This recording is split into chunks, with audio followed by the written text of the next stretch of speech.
The stench of stagnant ambition in my hometown was something you could practically taste on the back of your tongue. It was a suffocating, rust-belt kind of despair, the sort of place where people are born, grow up, and die within the exact same 10-mile radius, viewing anyone who dares to cross the county line with a mixture of deep suspicion and venomous envy. For 28 years, I had been desperately treading water in that suffocating fishbowl, clawing my way toward the surface. And tomorrow, I was finally getting out. Not just for a weekend, and not just across the state line. I was leaving for a fully paid, month-long luxury sabbatical across Europe. It wasn't a gift. I hadn't won the lottery, and I hadn't married rich. For the past 6 years, I had ground my bones to dust working for a high-pressure international marketing firm, routinely putting in 80-hour weeks until my eyes blurred and my hands shook from caffeine tremors. While my peers were out at bars, I was writing copy at 3 a.m. While they were taking casual summer road trips, I was aggressively pursuing a promotion that came with a fabled corporate prize. A 30-day European immersion trip, all expenses covered, designed to give senior creatives a cultural reset. Airfare, boutique hotels, a generous per diem, it was all mine. It was the culmination of everything I had ever worked for, the golden ticket that validated every missed party, every sleepless night, and every sacrifice I had ever made. But in my family, my success wasn't a point of pride. It was a personal insult. My older sister, Chloe, was 31 going on 17. She was the golden child who had peaked spectacularly in high school, coasting on her cheerleader status and a cruel, sharp tongue that had kept the rest of the student body in terrified submission. But the real world doesn't care about homecoming crowns, a lesson Chloe fundamentally refused to learn. Instead of adapting, she had stubbornly anchored herself to our dying hometown, working a miserable part-time job at a tanning salon and dedicating the remainder of her endless free time to cultivating a garden of bitter, seething resentment toward anyone doing better than her. And no one was doing better than me, which made me public enemy number one. Our dynamic wasn't just a simple case of sibling rivalry, it was a decades-long psychological war. If I got a new dress for a dance, Chloe would accidentally spill bleach on it. If I brought home a boy I liked, Chloe would pull him aside and feed him horrific, fabricated lies about my mental stability until he ghosted me. She operated on a twisted philosophy of zero-sum happiness. For her to feel good, I had to suffer. My parents, exhausted and entirely terrified of her volatile tantrums, had adopted a policy of perpetual appeasement. Just let her have this, was the mantra of my childhood. You know how she gets, don't rub your success in her face. But I couldn't hide Europe. For the past 6 months, the impending trip had been the elephant in the room at every agonizing family dinner. I had tried to keep quiet about it, but my mother, in a rare moment of maternal pride, had accidentally mentioned the itinerary during a Sunday roast. I will never forget the look on Chloe's face that evening. She had been staring at her mashed potatoes, but when the words Paris, Rome, and Barcelona left my mother's mouth, Chloe's head snapped up. Her eyes, a pale, icy blue, locked onto mine with a predatory intensity that literally made the hairs on my arms stand up. Her jaw tightened, a muscle ticking violently in her cheek. "A month?" Chloe had said, her voice dripping with venom. "Must be nice. Some of us have to work for a living. Some of us are actually struggling in the real world." "I did work for it, Chloe," I had replied evenly, refusing to break eye contact. "I've been working for 6 years for this." "Oh, right, clicking buttons on a laptop," she scoffed, stabbing a piece of roast beef. "So hard, so exhausting. Meanwhile, I'm on my feet all day. But sure, go prance around Europe. Who's watching your house, by the way?" That question should have been my first warning. My house was my sanctuary. 2 years ago, I had poured my entire life savings into a dilapidated mid-century modern foreclosure on the edge of town. I had spent countless weekends covered in drywall dust, tearing up linoleum, refinishing original hardwood floors, and painting every single wall myself. It was my pristine, perfectly organized haven. Chloe, who still lived in a cramped, messy apartment that perpetually smelled of cheap perfume and stale smoke, despised my house almost as much as she despised my career. "I have a security system," I had answered shortly. "Nobody needs to watch it." Right, Miss Independent, she had muttered, rolling her eyes. Just thinking it would be a shame for it to sit empty. I could use a change of scenery, maybe host a few get-togethers. My apartment is getting so cramped. No, I had said, my voice hardening into steel. Absolutely not, nobody is staying in my house. Chloe had smiled, a thin, cruel reptilian stretching of her lips. Relax. It was just a joke. It wasn't a joke. It was never a joke with Chloe. The weeks leading up to my departure were agonizing. Chloe's passive-aggressive remarks escalated into outright hostility. She would make loud comments to her friends on the phone whenever I was around, complaining about snobs who forget where they came from. She started showing up at my house unannounced, peering through the windows, making snide comments about my furniture. I had a state-of-the-art security system installed, but I had foolishly given a spare key to my mother for emergencies. I knew, deep down, that giving my mother a key was essentially giving Chloe a key, but I desperately wanted to believe that even Chloe wouldn't cross certain boundaries. I was wrong. I was so spectacularly, naively wrong. The night before my flight was supposed to be a sacred ritual of preparation. My bags were packed and sitting by the front door. My itinerary was printed. My flight out of the regional airport left at 8 a.m., connecting through JFK to Paris. I had spent the afternoon deep cleaning my house, leaving it spotless so I could return to a perfect sanctuary a month later.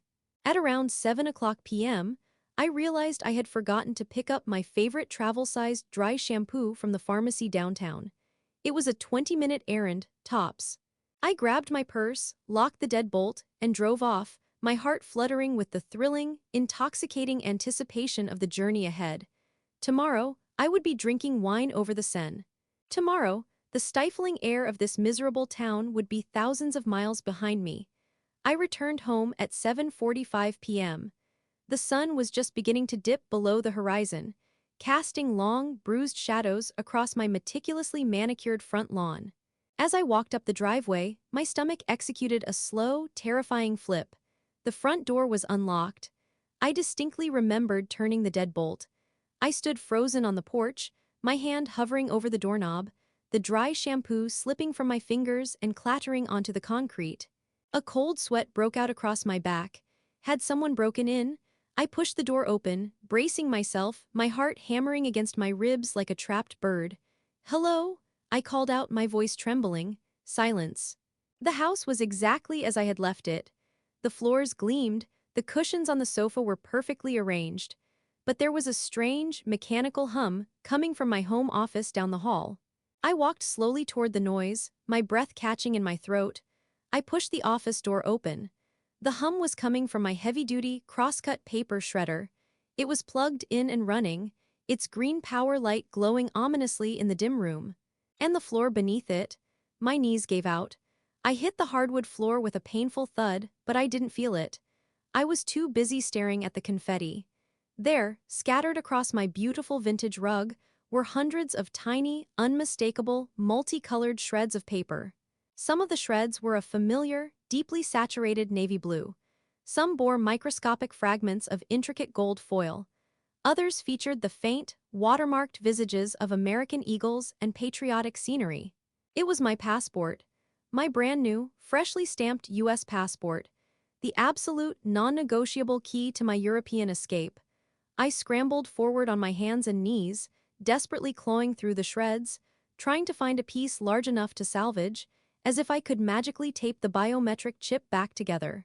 But it was a cross-cut shredder. The document had been reduced to literal confetti. It was destroyed. Utterly, completely, irretrievably destroyed. My mind went completely blank. A loud, high-pitched ringing filled my ears. I couldn't breathe. I was having a panic attack, the walls of my perfectly painted office spinning violently around me. Who? Why? How? Then, my phone buzzed in my pocket. With trembling, icy fingers, I pulled it out. The screen lit up with a text message from Chloe. "Chloe, oops, looks like your little blue book had an accident. Guess you're staying home with the rest of us. Person female, by the way, Mom lent me your spare key so I could check on the place while you were supposedly gone. Since you'll be locked in your bedroom crying for the next month, I'm still coming over this weekend. Having a massive rager on Saturday. Don't worry, We'll drink some cheap French wine so you feel like you're in Paris. See you tomorrow, Rumi, Zox. I stared at the screen. The words blurred, sharpening again as a tear splashed onto the glass. She had done it. My own sister had finally crossed the line from petty jealousy into outright, malicious sociopathy. She had ruined the most important milestone of my life simply because she couldn't stand the thought of me being happy. She was going to trap me here, in this town, in my own house, while she and her trashy friends drank my liquor, destroyed my floors, and mocked my misery to my face. She wanted me broken. She wanted me entirely defeated. For 5 minutes, I sat on the floor among the shredded remains of my passport, sobbing hysterically. I cried for the missed flights, for the Parisian cafes I wouldn't see, for the Roman ruins I wouldn't walk through. I cried for the injustice of it all, for the sheer, cruel unfairness of being tethered to a family member who functioned as a literal black hole of joy. And then, the tears stopped. The sorrow vanished, replaced instantly by something else. Something hot, dark, and unimaginably powerful. It started in my chest and radiated outward, a searing wave of pure crystalline fury. I wiped my face with the back of my hand. I looked at the shredded paper. I looked at the mocking text message. I felt the cold, hard wood of the floor beneath me. Chloe thought she had won. She thought she had played the ultimate trump card. She thought she knew everything about my life, every detail, every secret. But Chloe, in her infinite, arrogant ignorance, didn't know everything. She didn't know about my grandfather. My maternal grandfather had been an immigrant from Italy, arriving in the States as a young man. Growing up, I had been fascinated by his stories, his culture, his language. While Chloe was busy bullying girls in the cafeteria, I was researching ancestral records. 3 years ago, quietly, methodically, and without breathing a single word to my toxic family, I had applied for dual citizenship through the principle of jure sanguinis, right of blood. It was a grueling, agonizingly slow bureaucratic nightmare of tracking down birth certificates, marriage licenses, and naturalization records. But I had done it. I was a legally recognized, fully enfranchised citizen of the Italian Republic. I pushed myself off the floor. My hands were no longer shaking. I walked over to the large oil painting hanging behind my desk, a cheap landscape I had bought at a thrift store. I pulled it off the wall, revealing the small, heavy-duty wall safe installed directly into the studs. I punched in the keypad code. Beep, beep, beep, beep, click. I turned the handle and pulled the heavy steel door open. Inside rested my birth certificate, the deed to my house, some emergency cash, and a small, pristine, untouched booklet. It wasn't navy blue. It was deep, rich burgundy. The cover bore the emblem of the Italian Republic, surrounded by the words Unione Europea, an EU passport, fully valid, packed with biometric data, perfectly legal for travel, and entirely untouched by my sister's psychotic hands. A slow, terrifying smile spread across my face. I didn't just feel relieved, I felt dangerously empowered. I could still go. I was going to Europe. My flight out of JFK wouldn't care which passport I presented, as long as it was valid for entry into the EU, which this most certainly was. I was going, but I wasn't just going to leave. I looked down at my phone again. Having a massive rager on Saturday. See you tomorrow, Rumi. Chloe wasn't just trying to trap me. She was trying to violate my sanctuary. She intended to march into my house with her gaggle of toxic friends, pop open my wine, blast music, and treat my home like a glorified frat house, all while gloating over my destroyed dreams. If I just left, she would still show up. She would still throw her party. She would trash my house while I was an ocean away, and my parents would inevitably make excuses for her. She was just blowing off steam, they would say. You weren't even there, what does it matter? No, I couldn't just leave. If Chloe wanted a place to party, if she wanted my house to be occupied, I was going to make damn sure it was occupied. I walked out of the office and went to the kitchen island, flipping open my laptop. My mind was operating with the cold, calculating precision of a supercomputer. A few months ago, while researching alternative travel accommodations for an obscure project at work, I had stumbled across the dark underbelly of the short-term rental market. Beyond the polished, corporate sheen of standard booking platforms lay alternative, underground forums. Websites designed for people who needed immediate, cheap, unquestioned spaces. Stash houses, banned practice spaces, places for people who had been banned from the main platforms. One site in particular, Crash Pads, was notorious. It was unmoderated, completely unregulated, and populated by a user base that was, to put it mildly, rough around the edges. I navigated to the site. I created a host profile using a burner email. I took 5 quick photos of my pristine living room, my massive flat-screen TV, the spacious kitchen, and the large backyard with the fire pit. I created the listing. Title: Massive Private House, Total Freedom. No rules. Description: Entire house available for 1 month. Immediate move-in required tonight or tomorrow morning. Absolute privacy. You can be as loud as you want. Perfect for large groups who need a base of operations. Price: $15 a night. I hit submit. At $15 a night for a beautifully renovated 3-bedroom house, it was the real estate equivalent of throwing a bloody steak into a shark tank. I didn't have to wait long.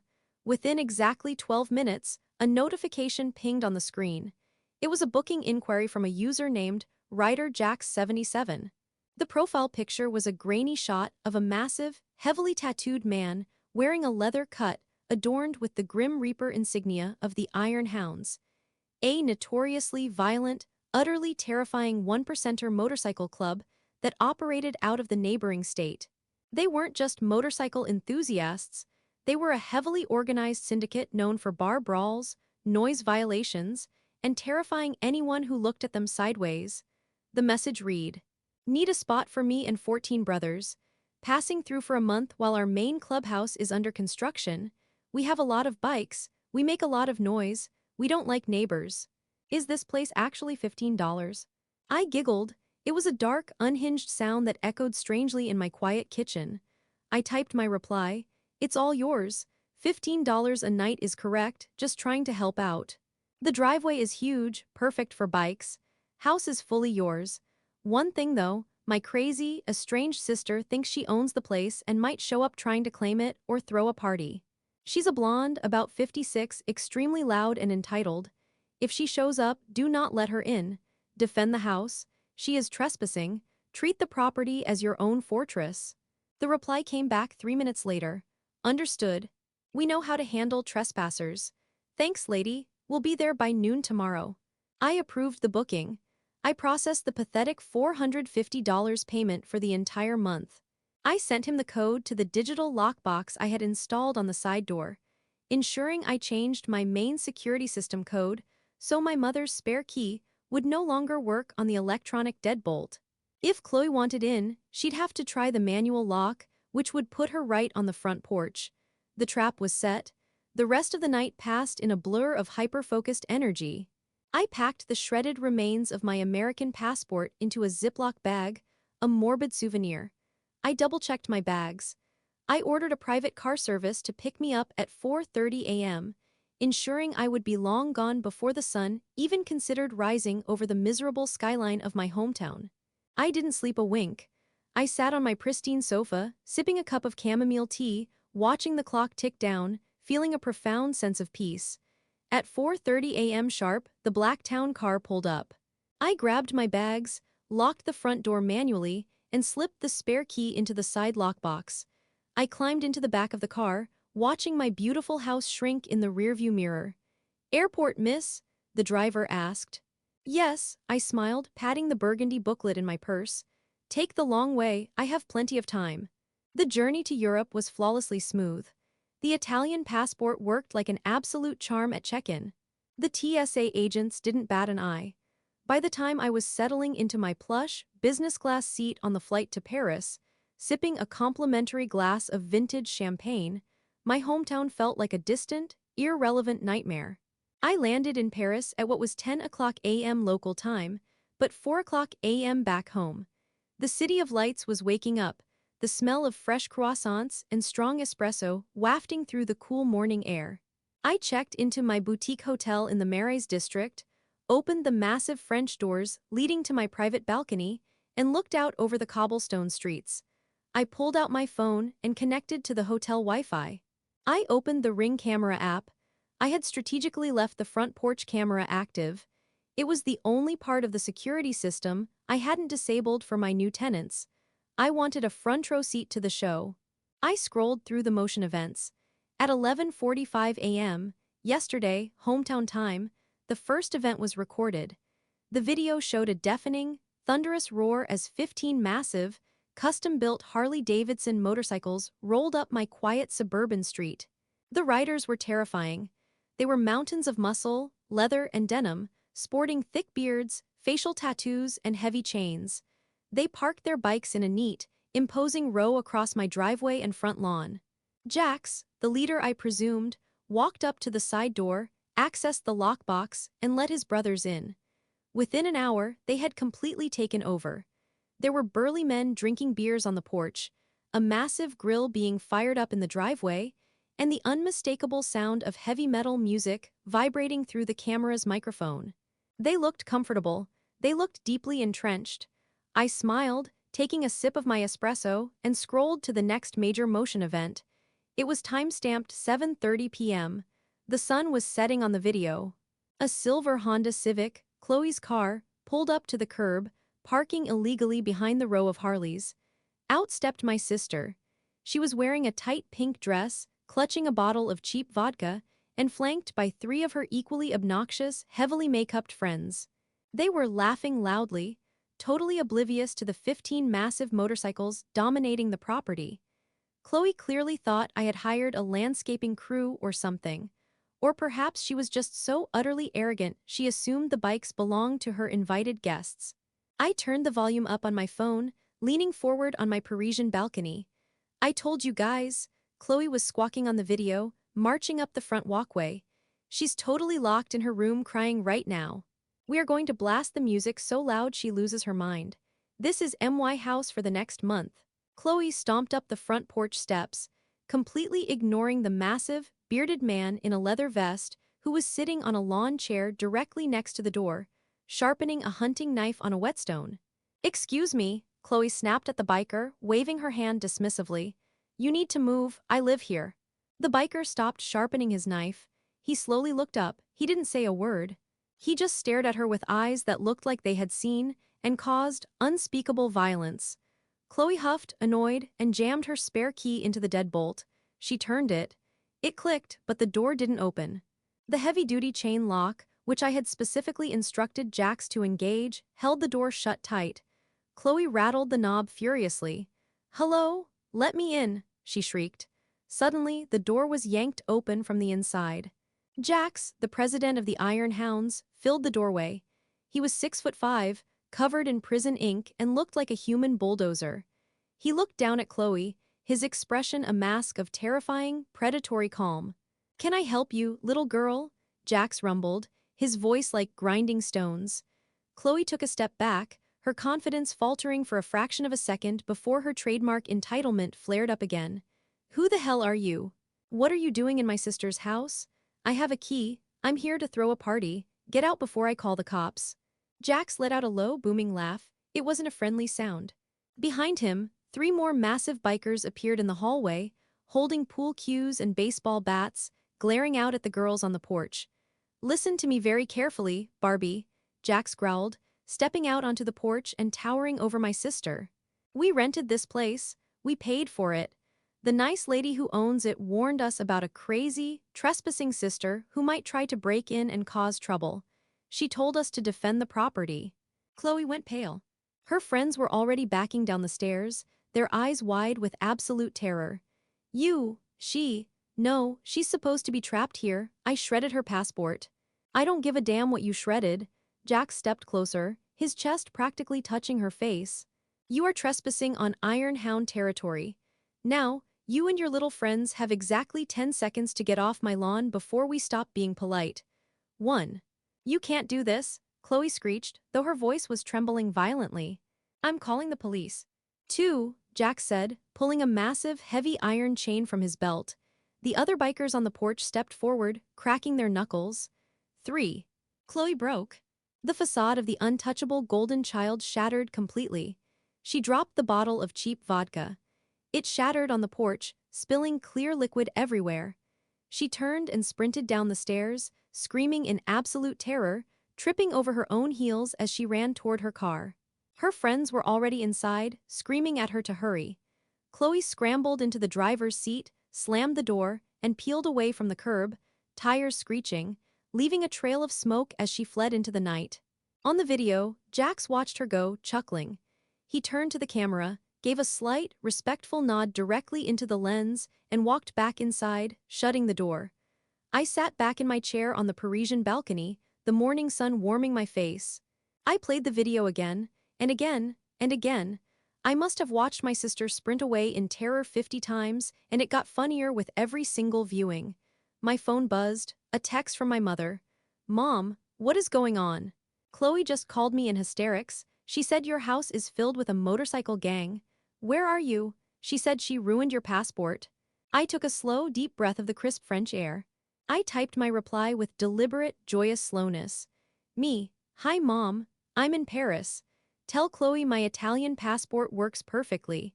As for the house, I rented it out to some lovely gentleman for the month since Chloe expressed so much interest in the property being used.